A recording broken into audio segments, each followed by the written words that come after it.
dapat sa pagkilos, sa paggawa po natin o anumang ginagawa po natin ay dapat mabigyan ng karangalan ang Panginoon. Para sa pamilya po natin, hindi po tayo nabubuhay para lamang doon.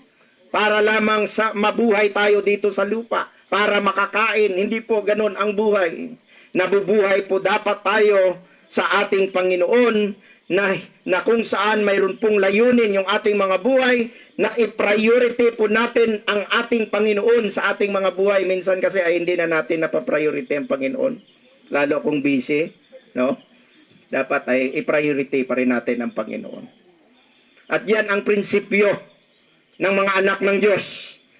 Dapat gawing sentro ang Panginoon, i-priority ang Diyos sa kanyang buhay, at si Apostol Pablo ay ginawa niyang priority ang Panginoon sa kanyang buhay, kaya malakas yung kanyang loob na sasabihin kung mamatay man siya, nakakatiyak siya na pakinabang yung kanyang kamatayan, sapagkat dito pa lang sa lupa, siya ay nabuhay na para kay Kristo. Kaya wala siyang katatakutan kung mamatay man siya, ay pakinabang po ito sa kanya, sapagkat ginawa niya ang the best para sa ating Panginoon.